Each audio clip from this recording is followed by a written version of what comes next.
Welcome to today's exploration into the source material. We often think of war as this ultimate, lawless zone.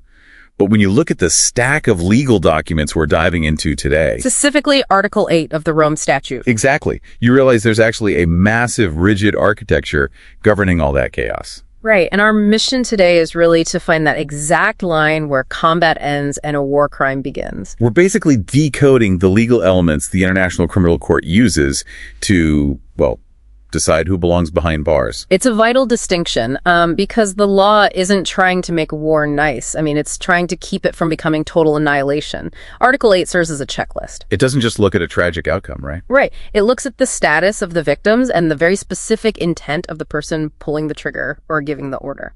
Let's start with the crimes against persons section.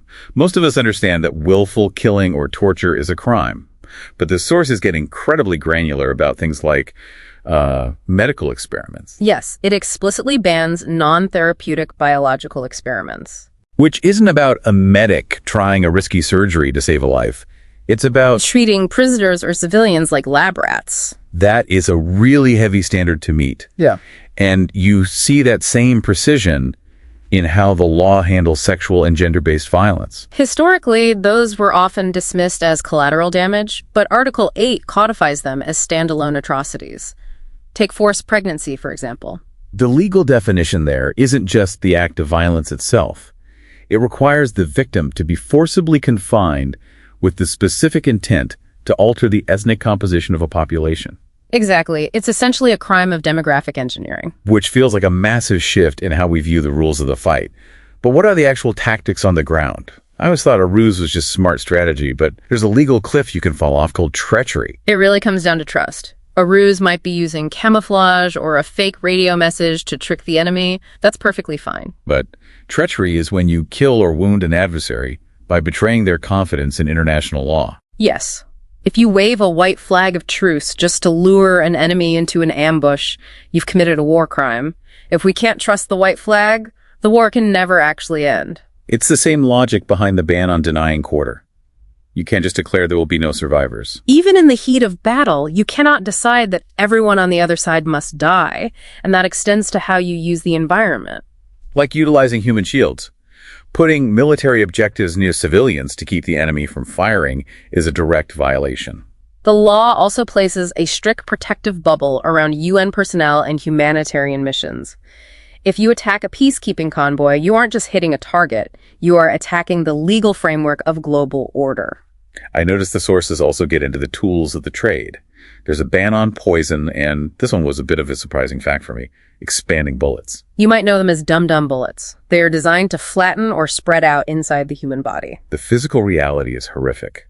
They shred tissue and aggravate suffering far beyond what's needed to stop a soldier. The law says we know you are fighting, but you cannot be needlessly cruel. And that sentiment applies to special protections too, like the prohibition on starvation of civilians or using children in combat. The sources are absolute there. Conscripting or using children under 15 in hostilities is a crime. Full stop. But let's talk about the how. How do you actually prove these crimes in court?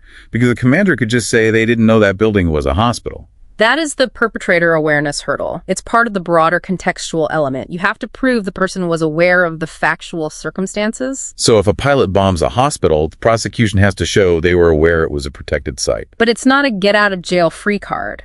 The court looks at what a reasonable person in that position should have known based on the situation on the ground. It's a high-stakes game of what did you know and when. Understanding this really helps you see past the headlines. It's not just about bad things happening in war. It's about whether actions fit these very narrow legal boxes. It forces us to acknowledge that even in our most violent moments, we've collectively agreed that some lines must never be crossed if we want a world to return to after the smoke clears. Here is a final thought to mull over. Consider that legal line between a ruse and treachery we discussed.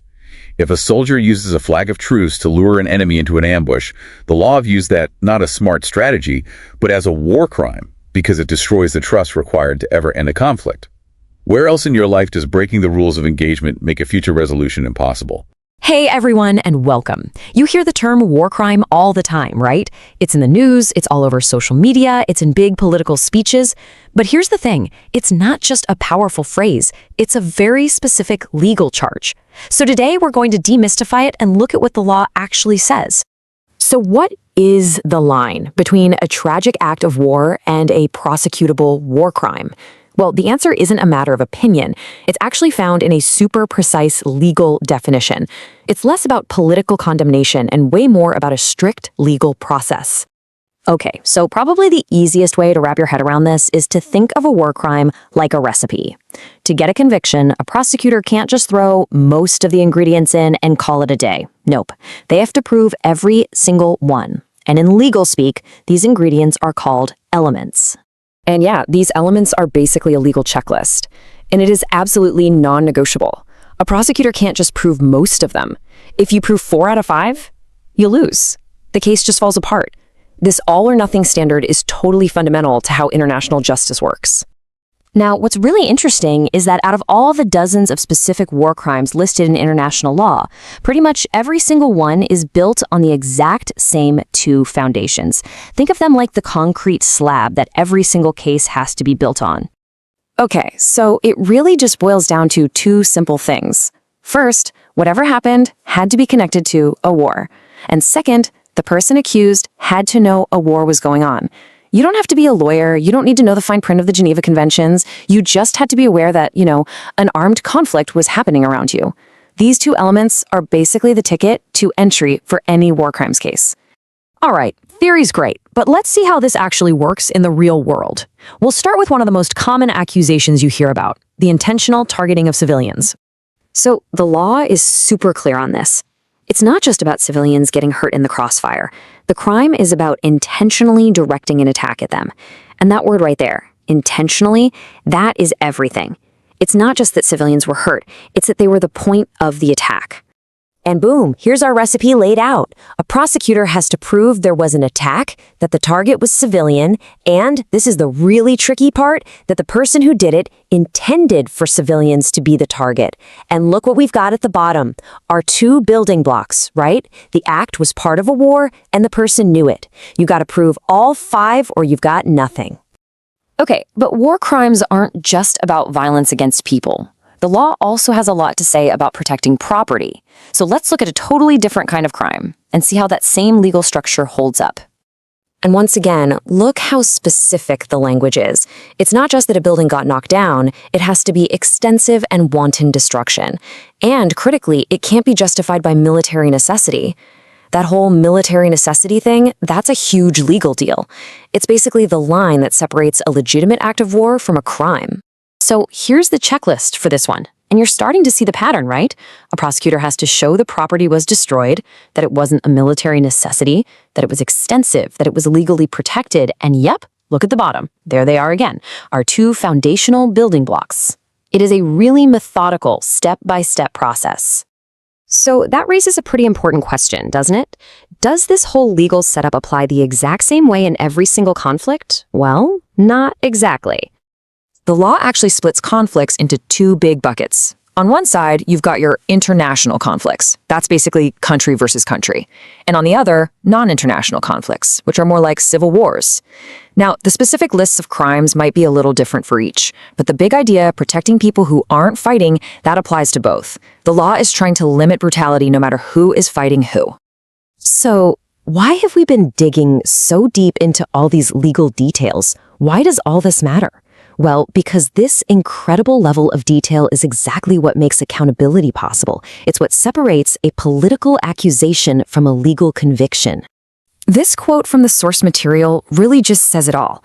This stuff wasn't just invented yesterday. It's all part of this huge established system of law that's been built up for centuries, all to try and put some rules on the absolute chaos of war. And that, right there, is the most important thing to take away from all this. These precise element-by-element definitions are what allows the international community to hold individuals accountable for their actions. It's what makes sure that justice is built on hard evidence and the rule of law, not just on public anger. It's a system designed to be tough, to be precise, and to be fair. But that leaves us with one last really tough question. The law might be written down in black and white, but war is anything but. I mean, how do you actually prove these things, especially intent, in the middle of the fog and chaos of a battlefield? It's one of the biggest challenges for international justice, and it's definitely something to think about the next time you hear that phrase, war crime.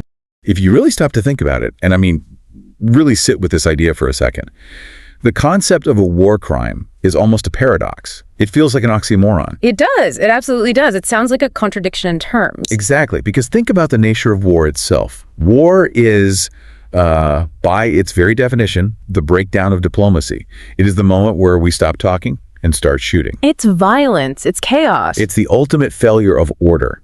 And yet, humanity, in this sort of desperate attempt to hold on to some shred of civilization, has tried to superimpose the most rigid, structured, specific thing we have, which is law, on top of that absolute chaos. It's the ultimate attempt to impose rules on a situation that is, inherently unruly. Right. We tried to draw this nice, neat legal line through a battlefield, which is the messiest place on earth, and say, okay, killing this guy over here, that's war, that's heroic, that's legal. But killing this guy standing 3 feet to the left, that is a crime. That puts you in prison for the rest of your life. It's a fascinating tension.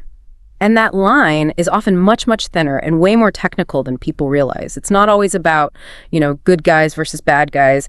It's about fulfilling a very specific checklist of conditions. And that is exactly what we are doing today. We're taking a deep dive into that checklist. We aren't looking at news headlines. We aren't looking at specific battles or, taking sides in current events. We are looking at the source code itself. The rule book. The rule book. We have a document titled Legal Elements of War Crimes under Article 8. This is essentially the manual used by the International Criminal Court to decide if a soldier, a commander, or a president is a war criminal. And this document is so critical because it removes the emotion from the equation and replaces it with elements. In criminal law, you can't just say he did something bad. You have to prove specific elements, the actus reus, the act itself, and the mens rea, the mental state. The guilty mind. The guilty mind. And this document we're breaking down today lists every single box a prosecutor must tick to get a conviction. It is surprisingly dense. I was reading through it, and it feels less like a moral treatise and more like an instruction manual, like a terrifying instruction manual. That's effectively what it is. It's the mechanics of accountability. So our mission today is to decode these elements of crimes. We're going to look at the specific conditions, the intent, the context, the knowledge that turn an act of violence into a crime against humanity. Right. And we've got this broken down into a few main areas. Right. We're going to start with the context, what actually counts as a conflict. Then we'll get into the really dark stuff. Yeah. Crimes against the person, like torture and sexual violence. Then crimes of conduct, how you fight, the weapons you use. And finally, crimes against property and society. It's a journey into the darkest parts of human behavior, but viewed through a microscope. So let's unpack this. Let's do it. Section 1, the threshold. Before we can even talk about a war crime, we have to establish that we are actually in a war. And reading the source material, I noticed the text is very, very specific about dividing conflicts into two buckets. You see Article 8, 2, A and B, and then you see Article 8, 2, C and E. Right. And for you listening, those letters and numbers might sound boring, but they change everything. The source material rigorously distinguishes between an international armed conflict and a non-international armed conflict. Okay, why does that distinction matter so much? I mean, a war is a war, right? People are dying in both. You would think so, but legally, the difference is massive. International means state versus state. Think World War II, Germany versus France. Yeah. Uniformed armies of sovereign nations fighting each other. Okay. That's one set of rules. But then you have non-international armed conflict. This is civil war. This is a government fighting a rebel group or two rebel groups fighting each other within a state. So international is nation versus nation. Precisely. And historically, the laws for international war were much stricter and frankly much more protective. If you were fighting another country, there were all these rules protecting you if you became a prisoner of war. You had something called combatant immunity. Combatant immunity? What's that? It means that if you are a soldier in an international war, you cannot be prosecuted by the other side for killing an enemy soldier on the battlefield. That's your job. You are immune from prosecution for the lawful act of war itself. So just for doing your job as a soldier. Exactly. But in a civil war, in a non-international conflict, that immunity historically didn't exist in the same way. If you were a rebel fighting your own government, you weren't a soldier in their eyes. You were just a criminal. You were a murderer, a traitor. That creates a really weird incentive structure, doesn't it? If the government is going to hang me for treason anyway, why should I follow the rules of war? Why shouldn't I fight dirty? That is exactly the problem. And that is why Article 8 is so important. What you see in this document is an attempt to bridge that gap. It creates a parallel list of crimes for civil wars that looks a lot like the list for international war. So it's leveling the playing field, legally speaking. It's trying to. It says, okay, even if you are a rebel, and even if you are fighting a messy internal conflict, there are still lines you cannot cross. But, and this is key, they are still separate legal tests. A prosecutor has to prove which type of war it is before they can even begin to charge you. Okay, here is where it gets really interesting for me. I kept seeing this phrase popping up over and over and over again in the text for almost every single crime. It says, the perpetrator was aware of factual circumstances that established the existence of an armed conflict. Yes, the awareness clause. This is huge. So my question is, does the soldier on the ground need to be a lawyer? Does he need to sit there in a trench and think, okay, based on my analysis of state practice and international law, is this an Article 8 2C conflict? Or an Article 8 conflict, because I barely understood the difference and I'm reading it in a comfortable chair. No, thankfully. And the source material is explicitly clear on this. In the introduction to Article 8, it says there is no requirement for a legal evaluation by the perpetrator. Thank goodness for that. Right. A soldier doesn't need to carry a pocket copy of the Geneva Conventions and understand the jurisprudence. They just need to be aware of the facts. Just the facts. They need to know, I am part of an organized group, we have guns, we are fighting another organized group that has guns, and there's shooting going on. If they know the basic facts that make it a war, they are liable for war crimes, even if they don't understand the legal definition of armed conflict. That makes sense. You can't use ignorance of the law as a defense, but you also don't need a law degree to know you're in a fight. Exactly. It prevents I didn't know it was technically a war defense. Imagine a soldier says, well, I knew we were shooting at them and they were shooting at us and we have tanks, but my commander called it a special military operation, not a war. So I didn't think the war crimes rules applied. That's a very pointed example. It is. And the court says, did you know you were fighting? Yes. Then the rules apply. It doesn't matter what you call it. Now, another threshold concept that appears constantly is protected status. We see this in the elements for killing, for torture, for taking hostages. The victim has to be a protected person. This is the cornerstone of the Geneva Conventions. It's the fundamental division of the world in wartime. In the eyes of this document, the world is divided into two groups, combatants and protected persons. Combatants and protected persons. A combatant is fair game. You can shoot them. You can kill them. That is war. But a protected person, civilians, prisoners of war, the wounded, the shipwrecked, medical personnel, religious personnel, they are off limits. They have a legal shield around them. And again, does the perpetrator need to know legally that the person is protected? Like, does he need to see a medic and think, that person is covered by the First Geneva Convention? No, same principle. The requirement is that they must be aware of the factual circumstances establishing that status. So you don't need to know this man is protected under the Third Geneva Convention. You just need to know this man has thrown down his weapon and have his hands in the air, or this person is wearing a doctor's coat with a red cross on it and is not carrying a rifle. You just have to see what's in front of you. You just have to see the facts. If you know those facts, you know they are protected, and if you shoot them, it's a crime. Wait, hold on. That sounds incredibly dangerous for the soldier. You're telling me an 18-year-old conscript is supposed to look at a chaotic, terrifying firefight and instantly know, oh, that guy surrendered 3 seconds ago, so now he's a protected person. Yeah. Isn't that demanding a superhuman level of awareness in the heat of battle? It is. How does the court actually prove he saw the surrender? That is the million-dollar question in every single war crimes trial. It is incredibly difficult. The prosecutor has to reconstruct the battlefield. They have to reconstruct the soldier's line of sight, the lighting, the smoke. They have to prove that the soldier must have seen the white flag or must have realized the person was incapacitated. So the soldier can argue they didn't see it. Absolutely. If a soldier claims it was dusty, there was smoke, I was terrified, I thought he was reaching for a grenade, that is a valid defense against the specific intent. You have to prove that awareness beyond a reasonable doubt. So it really comes down to what you see and what you know in that split second. Yeah. It puts a lot of weight on that perception. It does. It grounds the law, in the reality of the battlefield, but it also leaves room for what everyone calls the fog of war defense. Okay, so we've established the context. We're in a war, we know what kind of war it is, and we know who is off limits. Now let's get into the specific acts. Section 2. Violence against the person, the body as a battlefield. This is often the most disturbing part of the statute. Let's start with the most basic one, killing. The source lists willful killing for international conflict and murder for non-international conflict. Is there a difference, or is that just legal jargon?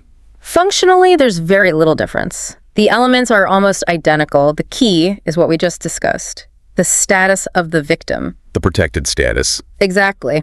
You'll notice element 2 for willful killing says the victim must be protected under one or more of the Geneva Conventions. And for murder in a civil war, it says the person must be hors de combat, which means out of the fight, or a civilian or medical personnel. Hors de combat. I saw that term. That covers someone who is wounded or has surrendered. Yes. It literally means outside of the fight. If a soldier is wounded and can't fight back, or if they drop their gun and put their hands up, they transform in that split second from a legitimate target to a protected person. So if you pull the trigger after that moment, It's not war anymore, it's murder. It is a war crime. that transition is so fast. It's a matter of seconds. You go from, it is my duty to kill this person, to, if I kill this person, I go to jail for life in the time it takes to drop a rifle. It is, and that's why training and discipline are so heavily emphasized in military law, because the legal reality shifts instantly. It's not a dimmer switch, it's an on-off switch. Okay, moving on to something perhaps even more complex, torture. We hear this word thrown around a lot, but the legal definition here in Article 8.2.1 is very specific. It's not just hurting someone. No, it's not. There are two crimes that look similar: torture and inhuman treatment or cruel treatment. The difference is the purpose. The purpose. Yes. Look at element 2 of torture. It says the pain or suffering must be inflicted for specific purposes: obtaining information or a confession, punishment, intimidation, coercion, or for any reason based on discrimination. So if I just beat someone up because I'm a sadist and I enjoy inflicting violence, that might not be torture. Legally, it might be inhuman treatment or cruel treatment, which are also very serious war crimes and carry heavy sentences. But to be charged with torture, the prosecutor usually needs to prove that instrumental goal. You are breaking them to get something. Intel, a confession. Or just to terrorize a population into submission. Torture is violence with a specific utility. That is a chilling distinction. Yeah. Violence with utility. It makes it sound so calculated. It is calculated. Torture is rarely a spontaneous act of passion. It is a system. And notice the severity requirement. It has to inflict severe physical or mental pain or suffering. Mental pain. That's important. Hugely important. It includes mental suffering. Mock executions, forcing someone to watch their family be harmed. That fits the definition of torture or inhuman treatment just as much as a physical beating. The scars don't have to be visible. There's another category here that really stood out to me because it feels like something out of a horror movie. Yeah. Biological and medical experiments. Yes. Article 8.2.3. This one has a dark history. I need to pause on this one because it's stomach-churning. Yeah. The text talks about biological experiments. We're not talking about testing a new flu vaccine, are we? No. We are talking about the dark legacy of things like Unit 731 in World War II or the Nazi doctors at Auschwitz. The legal element here is the key. The act must be neither justified by medical, dental, or hospital treatment, nor carried out in such persons or person's interest. So the test is therapeutic benefit. Is this for their own good? Exactly. In a war zone, you might have to perform a risky surgery to save a soldier's life. Maybe you have to use a drug that isn't fully approved because it's the only thing you have. That is therapeutic. It is done in their interest. What this crime targets is where the human being is used as a guinea pig. A lab rat. A lab rat. If you inject a prisoner with a deadly virus just to see how long it takes them to die or to test a new bioweapon, that is the definition of this crime. The law creates a hard barrier. You cannot use a human being as a petri dish, no matter how much scientific value you think you'll get. What if the person consents? Could a prisoner volunteer for an experiment? Consent is extremely tricky here, and the law generally assumes that a prisoner of war or a detained civilian cannot give valid consent to a non-therapeutic medical experiment. Why not? Because they are not free. Their life is in the hands of their captors. How can you be sure they aren't volunteering because they think it will get them better food or save them from a beating or get them released? The coercive environment makes true free consent impossible. That coercive environment idea that leads us directly into one of the most detailed and devastating sections of the source text, sexual violence, Article 8.2b. It does. I was struck by how incredibly detailed these definitions are. It's not just one broad category of sexual assault. It breaks it down. Rape, sexual slavery, enforced prostitution, forced pregnancy, and forced sterilization. That specificity is a direct reaction to history. For a long, long time, sexual violence was just seen as a byproduct of war or spoils of war, an unfortunate but expected part of the chaos. This document codifies it as a distinct, aggressive war crime. It puts it on the same level as torture or murder. Let's look at the definition of rape here. It's very technical about the invasion of the body. It is. It defines it as the penetration, however slight, of any part of the body of the victim or of the perpetrator with a sexual organ, or of the anal or genital opening of the victim with any object or any other part of the body. But the most important part of this definition, and this is a massive evolution in legal thinking, is how it handles consent. Right, because usually in criminal law, the lack of consent is what you have to prove. The defense is often, they agreed to it. Exactly. But look at the elements here. It talks about the act being committed by force or by threat of force or coercion, such as that caused by fear of violence, duress, detention, psychological oppression, or by taking advantage of a coercive environment. Coercive environment. There's that phrase again. That sounds huge. It is a game changer. Imagine a woman is being held in a detention center. There are armed guards everywhere. She's powerless. One of the guards demands sex. She doesn't fight back. She doesn't scream. She might even say okay because she is terrified for her life or her children's lives. In a civilian court 50 years ago, a defense lawyer might argue she consented. But under Article 8? Under Article 8, the law effectively says she cannot give genuine consent to her captor. The power dynamic is so skewed, the environment is so inherently coercive, that consent is impossible. So a soldier cannot say, oh, the prisoner agreed. The law says the prisoner couldn't agree because you were holding the gun and the keys to her cell. That removes a massive loophole. Yeah. It recognizes the reality of power. It does. It stops the perpetrator from blaming the victim by hiding behind a fictional idea of consent. And then you have these other categories, sexual slavery and enforced prostitution. Sexual slavery mentions exercising any or all of the powers attaching to the right of ownership. Yes. This is about commodifying people. Buying, selling, lending, bartering human beings for sexual purposes. Treating a person like a chattel or an object you own. If you do that and cause them to engage in sexual acts, that is sexual slavery. And enforced prostitution. That adds an economic element. The perpetrator causes the person to engage in sexual acts and obtains a pecuniary or other advantage. So if a soldier forces a civilian to have sex with his unit in exchange for food or money, or to pay for safe passage, that falls under this heading. And forced pregnancy. This one seemed very, very specific. It is. The element requires the intent to affect the ethnic composition of any population or carrying out other grave violations of international law.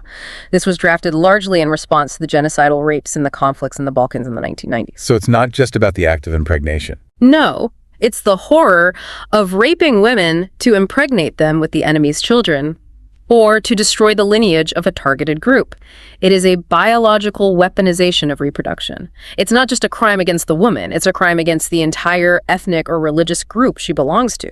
It's absolutely heavy to read, but it shows how the law has had to evolve to match the creativity of cruelty. The creativity of cruelty. That is a sadly accurate phrase.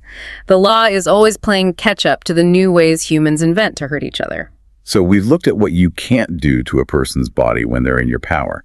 Now let's zoom out a bit. Section 3, conduct of hostilities, the rules of the fight. This changes the focus entirely. Now, we aren't talking about a prisoner in a room. We are talking about a commander launching a missile or an artillery barrage from miles away. And the big one here, the one everyone talks about, is attacking civilians, Article 8.2. The rule is, on its face, very simple. You cannot intentionally direct an attack at a civilian population or at individual civilians not taking direct part in hostilities. But, and here is the but, that causes so much debate and, quite frankly, so much cynicism about international law.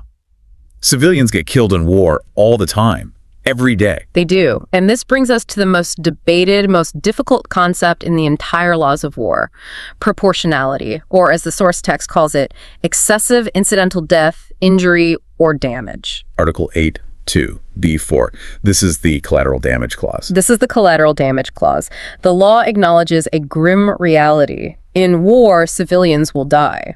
It is not necessarily a crime to kill a civilian if it is an accident or a side effect of hitting a valid military target. But Here comes the test. the test is an element too. The death, injury, or damage must not be clearly excessive in relation to the concrete and direct overall military advantage anticipated. Okay, let's break that down piece by piece. Concrete and direct military advantage. What does that actually mean? It means you can't just bomb a village because you think it might demoralize the enemy and help you win the war in some vague, general way. That's not concrete. The advantage must be tangible. It must be immediate. Like destroying a specific ammo dump. Exactly, or neutralizing a specific sniper team that's pinning down your troops, or taking out a key bridge to stop an enemy advance. It has to be something you can point to on a map and say, destroying this achieved that specific military goal. And then you have to weigh that advantage against the civilian cost. Yes. The law forces commanders to do a literal, a math equation of death. Is the military value of this ammo dump greater than the value of these 5 civilian lives we know are in the apartment building next to it? But clearly excessive. Yeah. That sounds so subjective. Who decides what is excessive? It is incredibly subjective, and that is where all the criticism lies. Who decides? Ultimately, the judges at the ICC, years after the fact, in a safe courtroom. But think about the difficulty. Give me an example. Okay. If blowing up a bridge stops an enemy tank division that is about to wipe out your entire battalion of 1,000 soldiers, but blowing up that bridge will kill 5 civilians in a car on it, is that excessive? No, I mean, it's horrible, but it seems like the military advantage is huge. Most military lawyers would agree. The military advantage saving 1,000 soldiers is concrete, direct, and massive. The loss of 5 civilian lives is a tragedy, but it's not clearly excessive in comparison. But what if it kills 500 civilians in a nearby market? Then probably yes. That looks excessive. That looks like a war crime. But there is a huge, enormous gray area in the middle. Is it 20 civilians? 50, 100, and the perpetrator has to know it would be excessive. That's the catch, isn't it? The knowledge requirement, the mens rea. Yes. Element 3 says the perpetrator knew that the attack would cause incidental death, and that such death would be clearly excessive. So the prosecutor has to get inside the commander's head. Did they know how many civilians were in the building? Did they have bad intelligence? Did they overvalue the military target? It's a very, very high bar for prosecution. That explains why we see so many tragedies in war, so much civilian death that don't result in war crimes trials. It's hard to prove that the commander knew it was excessive at the moment they gave the order. Exactly. It's the fog of war defense again. My intelligence said there were only 2 civilians, not 20. Or, I thought the enemy's most senior general was in that room. If they made a genuine mistake based on the information they had, it's a tragedy, but it's not a crime under Article 8. I have to be honest, reading this part of the document made me feel a bit cynical. It feels like we're just trying to put a suit and tie on a monster. You call it a failure of order, but isn't war just the absence of law? How can this piece of paper actually stop a tank commander from shelling a building? It doesn't physically stop the tank, of course not.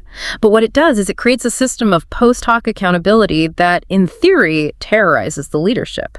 And that brings us to a concept called command responsibility. What's that? You don't have to pull the trigger to be a war criminal. If you are a general and you know your troops are committing crimes and you do nothing to stop or punish them, you go to jail. Or even if you should have known about it but chose to remain willfully blind, you're on the hook. It forces the leadership to police their own subordinates. So it's about creating a culture of accountability from the top down. That's the goal. Let's talk about another conduct crime, starvation, Article 8(2)(b). Intentionally using starvation of civilians as a method of warfare. Right. And the key is depriving them of objects indispensable to their survival. This includes food, water, medicine. But again, intent is key. The word intentionally is right there. Always. Element 2. The perpetrator intended to starve civilians as a method of warfare. This is crucial. If a siege accidentally causes hunger because supply lines are cut during heavy fighting, that might be lawful collateral damage. But if you deliberately block food trucks from entering a city specifically to starve its people into submission, to make the civilians suffer so much they turn on their leaders, that is a crime. It's the difference between a side effect and a weapon. Exactly. You cannot weaponize hunger against a civilian population. And human shields. Article 8, 2b. Using the presence of a civilian to render certain points immune from military operations. This is one of the most cynical tactics in modern warfare. I'll put my tank next to this school or on the roof of this hospital, so you can't bomb my tank without looking like a monster. So the person putting the tank there is committing the crime. Yes. If you do that, you are committing the crime of using human shields. You are weaponizing the enemy's adherence to the law. You are betting that the other guy is more moral than you are. And if the other guy shoots anyway, then he has to do that awful proportionality calculation we just talked about. Is taking out that tank worth the risk of hitting the school? It puts the attacker in a terrible moral bind, which is exactly why the tactic is used. one more group in this section, children. Using, conscripting, or enlisting children. Under the age of 15, that is the hard line drawn in this text for active participation in hostilities. And the knowledge requirement here caught my eye. It says, the perpetrator knew or should have known. That should have known is vital. It's what lawyers call a negligence standard. What does that mean in practice? It means you can't just play dumb. You can't be a commander and say, well, he looked 16 to me. If you represent a sophisticated army or an organized militia, you have a duty to verify age. If you are recruiting kids who look young and you don't check their papers or you don't ask or you willfully avoid finding out, you are on the hook. It stops commanders from turning a blind eye to child soldiers in their ranks. It effectively places the burden of proof on the recruiter, to be sure. Precisely. It forces them to be the adult in the room. Okay, moving on to section 4. We've talked about who you kill and how you kill them. Now let's talk about the tools. Prohibited weapons and methods. And this section, it feels like a history lesson. It is. A lot of this goes back over 100 years. This is where we get into the legacy of World War I and the older Hague and Geneva Conventions. Let's start with the obvious one, poison and gases. Article 8.2b. This bans weapons that use toxic properties or asphyxiating, poisonous, or other gases. It's a flat ban. Chemical warfare is considered inherently inhumane because it's indiscriminate, it's hard to control, and it causes an agonizing death. Then there's the bullet clause, which I found fascinating. Article 8.2, employing bullets which expand or flatten easily in the human body. Right. These are often called dum-dum bullets or, in modern parlance, hollow point bullets. Now hold on. For someone who isn't a ballistics expert, why is this a war crime? I know for a fact that many, if not most, police officers in many countries use hollow point bullets. They do, and there's a good reason for it in policing. Police use them because they stop a suspect very quickly, they transfer all of their kinetic energy into the target, and crucially, they don't over-penetrate. They don't go through the bad guy and hit an innocent bystander a block away. So if it's considered safer for civilians in a policing context, why is it a war crime? Because the logic of war is different. The logic here, and the text implicitly refers to the principle behind it, is that these bullets uselessly aggravate suffering. Uselessly aggravate suffering. That phrase is doing a lot of heavy lifting. It is. The idea is that in war, your goal is to incapacitate the enemy, to take them or to come back. You want to take them out of the fight. A standard full metal jacket bullet used by most armies punches a relatively clean hole. The guy goes down, he's wounded, he's out of the fight. Mission accomplished. Okay. But an expanding bullet, it's designed to mushroom on impact. It rips a massive internal cavity. It shatters bone. It causes horrific, complex, hard-to-treat wounds that often lead to a slow, agonizing death from internal bleeding.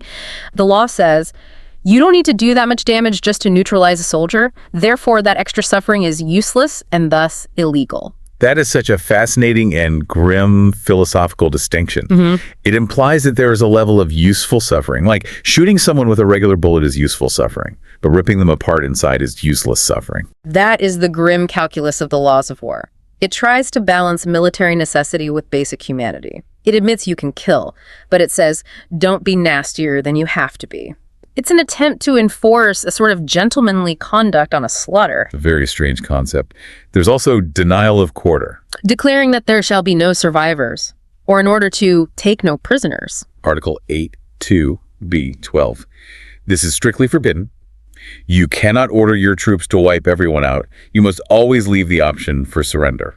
Correct. If you give an order of no quarter, you are preemptively deciding to murder anyone who tries to surrender. It negates the whole concept of hors de combat before the fight even begins. And then we have treachery and perfidy. This feels like the rules of chivalry making a comeback. It is exactly that. It's about fair play and killing. You can trick the enemy, that's a ruse of war, and it's legal. Yep. You can use camouflage, you can use decoys, you can make fake tanks, but you cannot use treachery. And the source defines this as inviting the confidence of an adversary with the intent to betray that confidence. Right. The classic example is the white flag of truce. If you wave a white flag, you are strictly inviting confidence that you want to negotiate or surrender.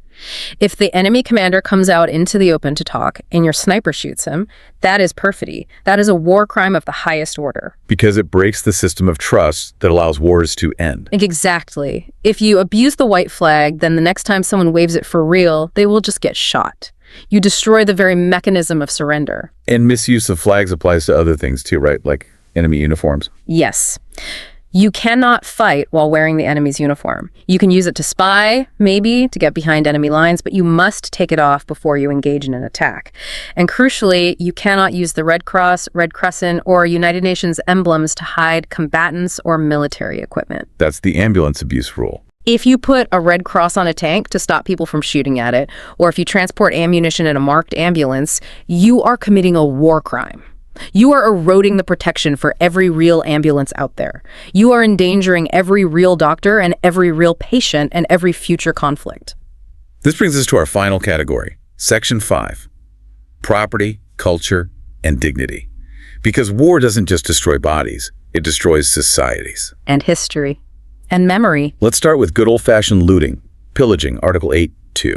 The key element here is appropriating property for private or personal use. So, soldiers taking watches, art, jewelry from a home. Yes. This is distinct from requisitioning. An occupying army might lawfully seize fuel or trucks or food from the local population because they need them for the war effort, for military necessity. But if a soldier kicks in a door and takes a television or a necklace to send home to his girlfriend, that is pillaging. It's theft under the cover of war. Then there's wanton destruction of property. We see entire cities leveled in war. When does that become a crime? The phrase to watch is not justified by military necessity and carried out unlawfully and wantonly. Wantonly. That's a strong word. What does it mean? It implies a reckless disregard for the rules. Yeah. It's destruction for destruction's sake. If you bomb a house because a sniper is in the window, that's military necessity. But if you conquer a town and then after the fighting is done, you send in bulldozers to level the entire village just because you hate the people who live there, that is wanton destruction. It serves no military purpose. And there's special protection for certain buildings. Article 8(2)(b). Yes, protected objects. This covers buildings dedicated to religion, education, art, science, or charitable purposes, as well as historic monuments and hospitals. These are the soul of a culture. They are, and intentionally attacking them is a war crime unless. Unless. There's always an unless, isn't there? Unless they become military objectives. This is the tragedy we see so often in the news. A church is protected. But if a sniper sets up in the bell tower of that church, or if the basement is being used to store ammunition, the church loses its protected status. It becomes a valid target. So that puts the defenders in a position of responsibility too.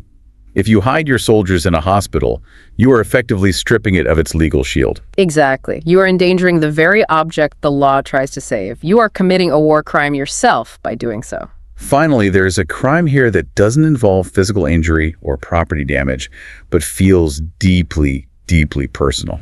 Outrages upon personal dignity, Article 8(2)(b) to ACE-B. This covers acts of humiliation, degrading treatment. The element says the perpetrator humiliated, degraded, or otherwise violated the dignity of one or more persons, and the severity of the treatment must be generally recognized as an outrage. What does that look like in practice? The Abu Ghraib photos come to mind. That is the textbook example. Forcing prisoners to strip naked and pose in humiliating positions.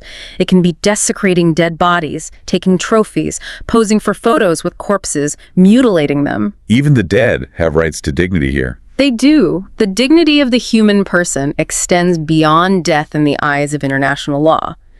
Treating a corpse with disrespect is a crime because it violates our collective sense of humanity.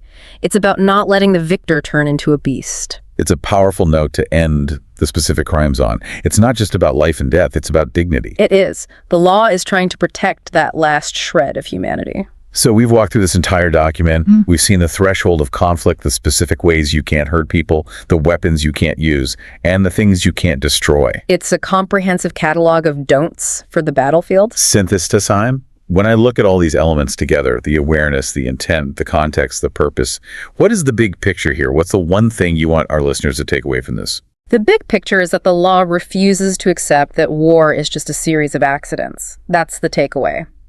War crimes aren't usually just oops moments or the result of chaos. The source material emphasizes intent over and over again. You intended to starve. You intended to humiliate. You knew the damage would be excessive. It frames war crimes as conscious choices made by individuals. It puts the moral agency back on the person holding the gun or the person giving the order on the radio. Exactly. You cannot hide behind the excuse that war is hell.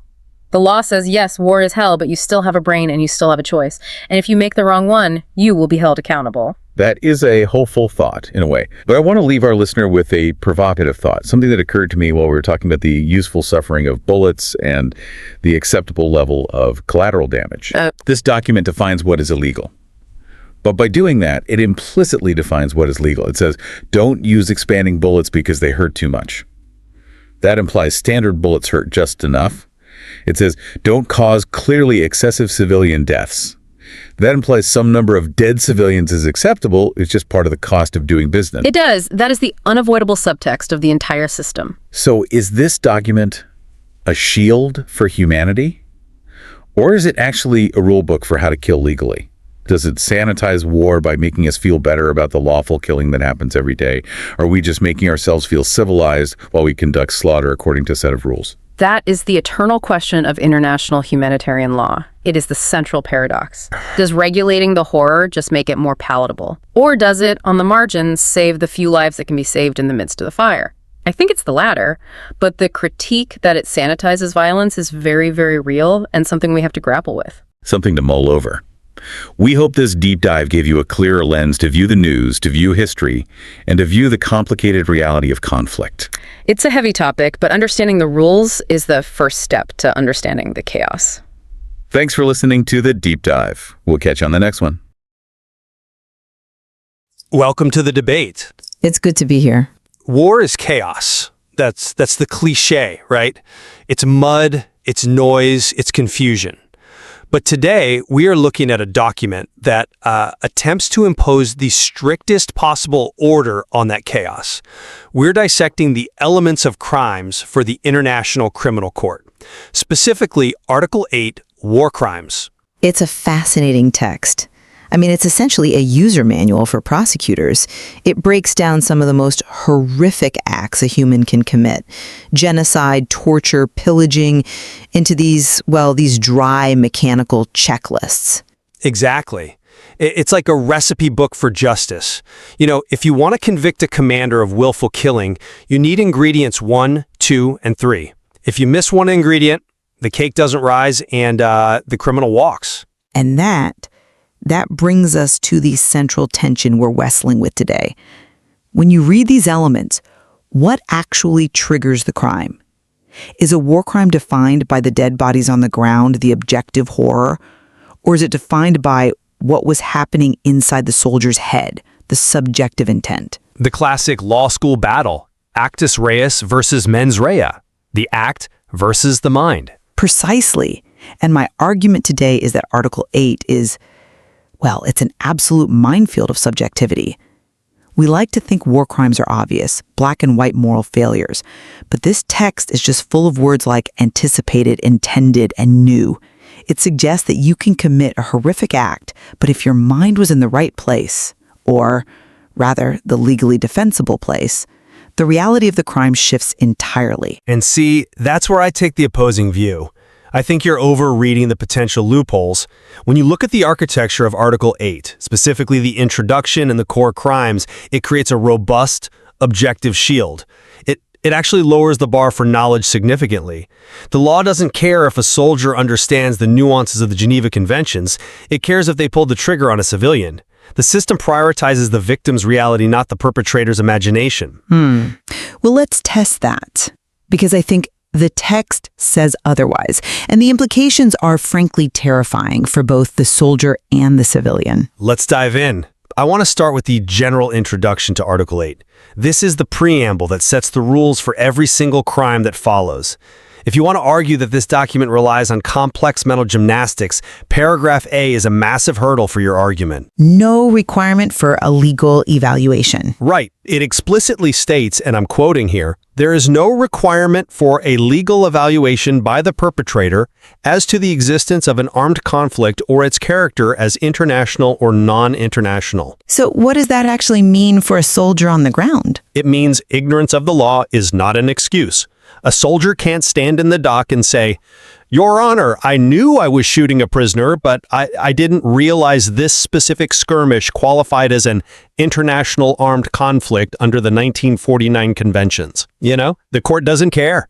The element requires only that you were aware of the factual circumstances, that there was fighting going on. Sure, on the surface that makes sense. And paragraph B doubles down. It says the perpetrator doesn't need to know the facts that establish the character of the conflict. This is huge. It strips away the "I'm just a grunt, I don't know geopolitics" defense. If you're holding a gun and you kill a protected person, you are on the hook. The law relies on the facts on the ground, not the legal scholarship in your head. I see why you anchor on that. It sounds very strict. It sounds almost like strict liability. You broke it, you bought it. But I think that introduction is a bit of a trap. It claims that you don't need a legal evaluation, but then the actual crimes demand a level of cognitive processing that is incredibly high. You say the law relies on facts. I say the law relies on prediction. Give me an example where the cognitive processing overrides the act. Okay, so let's look at the difference between objective fact and subjective judgment. You're saying the law just requires you to see the facts. I'm saying the law requires you to predict the future. Look at Article 8(2)(b)(iv). This is the collateral damage crime. Intentionally launching an attack knowing it will cause incidental death or injury. A standard charge in modern warfare, unfortunately. But read the third element. It's not a crime to kill civilians incidentally. It's only a crime if the perpetrator knew that the death or injury would be, and I'm quoting, clearly excessive in relation to the concrete and direct overall military advantage anticipated. Anticipated. Right. That's the key word you're hung up on. It's not that I'm hung up on it. That one word, anticipated, is doing a frightening amount of heavy lifting. It shifts the entire trial from the street to the commander's brain. It doesn't matter if the attack actually failed to yield an advantage. It doesn't matter if 500 people died for nothing.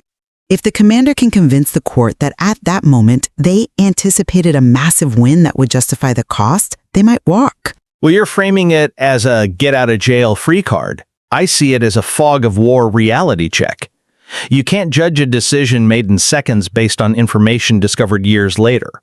The reasonable commander standard applies here. You can't just, hallucinate an advantage. It has to be concrete and direct. But concrete and direct are still modifiers of an anticipation. Imagine a scenario, right? A commander bombs a busy marketplace to kill one sniper. He claims he anticipated that sniper was about to call in a nuclear strike. It sounds absurd, but if that was his genuine mental state, his anticipation, the excessiveness of the civilian death is weighed against that imaginary catastrophe. The law forces us to litigate the perpetrator's imagination, not just the dead bodies. I think that's an extreme interpretation. The law creates boundaries. Clearly excessive is the key phrase. It's not just slightly excessive. It's an objective standard applied to a subjective belief. But let's step back. You picked the most complex targeting crime in the book. What about the bread and butter of war crimes? Willful killing, torture, taking hostages. What about them? In those crimes, the mental element is razor sharp. Article 8(2)(a)(1), willful killing. Element 2. The perpetrator killed one or more persons. Element 3.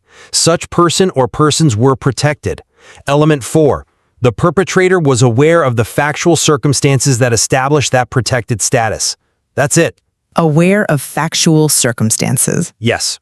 It just means, did you see the Red Cross armband? Did you see they were wounded and unarmed? Did you see they had surrendered? If you saw the facts, you're guilty. There's no anticipated military advantage in shooting a prisoner. The law is binary here. The mental state is simply, my eyes are open. Okay, I agree that for execution-style crimes, the net is tighter. But I want to challenge this idea that awareness of factual circumstances is simple. Let's go back to that context element found in the introduction, paragraph C. The one about the elements of crimes applying to the context. Right. It says the awareness required is only that which is implicit in the context. But here's the rub. The document splits the world into two lists: international armed conflict, the big wars between states, and non-international armed conflict, so civil wars, insurgencies. Article 8.2a versus 8.2c. Correct. Now, recall the introduction. It says, I, the soldier, don't need to legally evaluate which war I'm in. But the lists of crimes are different. Well, they're largely mirrored. Murder is murder in both. Rape is rape in both. Murderous. But what about pillaging? What about moving populations? Look at Article 8, 2BVI.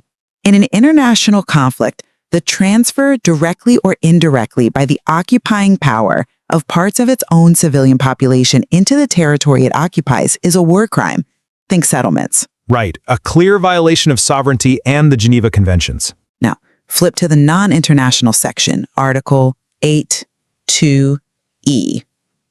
Where's the equivalent? It doesn't have a direct copy-paste equivalent in that specific section. Exactly. So hypothetically, if I'm a militia leader in a civil war and I move my loyalists into a conquered village to change the demographic, have I committed a war crime under Article 8? Probably not, because the text doesn't explicitly list it for that context.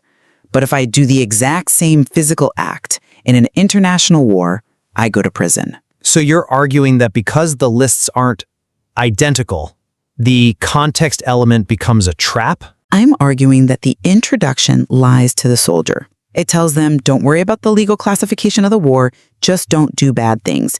But the legal classification determines if the thing is bad. If I don't know I'm in an international conflict, I can't form the intent to violate a law that only exists in that context. The objective act, moving people, is the same. The criminality is entirely dependent on a legal technicality the soldier is told to ignore. Okay, that is a sophisticated critique, I'll give you that. But I still think it misses the forest for the trees. The core protections, killing, raping, destroying property, are universal. And frankly, the transfer of population example is it's a niche command-level crime. Let's talk about the guy on the ground with a rifle. The law protects the vulnerable, regardless of the list. Does it? Let's look at weaponry. Article 8.2BXII, employing bullets which expand or flatten easily in the human body, the so-called dum-dum bullets, explicitly banned in international conflict. Because they cause horrific, unnecessary suffering. They tear the body apart in a way standard ballistics don't. Agreed. But look at the non-international list. Historically, and in a strict reading of the specific text, the weapons prohibitions in civil wars are much narrower. If I use expanding bullets in a border dispute, I'm a criminal. If I use them in a civil war, the text is much fuzzier. I would argue that cruel treatment under 8.2CII would catch that. You're intentionally inflicting severe suffering. The net catches you even if the specific bullet clause isn't there. But that implies intent. You're asking the court to stretch cruel treatment to cover a specific weapon type that the drafters chose to leave out of the second list. That is shaky legal ground, and it proves my point. The context is not just background scenery. It is the crime itself. And if the perpetrator doesn't understand the context, they don't understand the crime. It's not shaky, it's comprehensive. The law is designed to be a catch-all. But let's move to an area where intent is the only thing that matters, where the mental state is actually the weapon itself. Treachery. Ah, perfidy. This is where it gets very psychological. This, to me, proves the document is about moral clarity, not legal loopholes. Look at Article 8, 2B7.1. Improper use of a flag of truce. Okay. The crime isn't killing someone. The crime is inviting their confidence that they are safe. using the white flag, and then betraying it. Element 1. The perpetrator invited the confidence that they were entitled to protection. Element 4. The perpetrator intended to betray that confidence. This actually supports my point about the difficulty of proof. Hear me out. This shows that the law values the sanctity of the rules even more than the act itself. If you wear camouflage and ambush an enemy, that's good soldiering. If you wear a peacekeeper's blue helmet and ambush an enemy, that is a war crime. The physical act, the ambush, is identical. The only difference is the moral lie. The law criminalizes the deception. I agree the moral logic is sound, but the prosecution logic is a nightmare. You have to prove beyond a reasonable doubt that the soldier intended to betray. The act proves the intent. You raised the flag, they came out, you shot them. Not always. I mean, war is fluid. Consider the ruses of war, which are legal, versus treachery. I can pretend to be weak. I can use decoys. I can use mock operations. That's all deception. The line is drawn at protected status. But imagine a scenario. A unit raises a white flag, genuinely intending to surrender. They walk out. Then the lieutenant sees the enemy isn't accepting it, or he panics, or he sees an opening and his instinct overrides his surrender. He shoots. Then he committed a crime. He abused the flag. Did he? The crime requires that he intended to betray that confidence at the moment he invited it. If the intent shifted mid-action, technically it's not perfidy. It might be something else, but it's not this crime. You're asking a court to pause a video of a firefight and pinpoint the exact millisecond a soldier's mind changed from surrender to attack. That is what I mean by the fragility of the subjective standard. You're parsing it too finely. The law has to draw a line somewhere. If you abuse the symbols of protection, you destroy the safety mechanism for everyone else. If white flags don't mean safe, then nobody surrenders and everybody dies. The subjective intent requirement there is strict because the consequences of getting it wrong are total anarchy. It protects the very possibility of peace. I don't disagree with the necessity of the law. I disagree with the ease of applying it. And this brings me to my biggest issue with this whole objective or subjective debate. We haven't talked about the most glaring objective crime, where the mental element is surprisingly, well, absent. Which one? Sexual violence. Rape. Article 8, 2B, XXI 1. That is the strongest example of my argument. The law is incredibly objective there. Is Element 1. Invaded the body of a person by force, threat, or coercion. Element 2. The person was protected. Element 4. Awareness of factual circumstances. There is no anticipated military advantage loophole for rape. There is no fog of war defense. Exactly. The text strips away all the commander's discretion. It recognizes that some acts are inherently criminal. You cannot accidentally commit rape in the way you might accidentally bomb the wrong building. The act is the intent. This confirms my thesis. When the conduct is sufficiently heinous, the subjective loopholes just vanish. The architecture of war crimes is designed to catch the act. True. But, and there is always a but in this document, look at the subparagraph right below it. Sexual violence. Article 8, 2B, XXX 6. This is the catch-all for sexual crimes that aren't technically rape by definition. Okay. Element 2 requires that the conduct was of a gravity comparable to that of a grave breach of the Geneva Conventions. And Element 3. The perpetrator was aware of the factual circumstances that established the gravity of the conduct. That seems standard. It's actually very weird. It requires the perpetrator to self-assess the gravity. A soldier might do something abusive and humiliating. They know it's bad, but do they know it rises to the level of a grave breach of the Geneva Conventions? We're back to the introduction problem. We're asking the perpetrator to be a semi-lawyer. If they think this is hazing, not a war crime, and the prosecutor thinks, no, this is comparable to a grave breach, where does the liability land? I think gravity, in this context, is a proxy for moral depravity. You don't need a law degree to know that sexual violence is a grave breach of human dignity.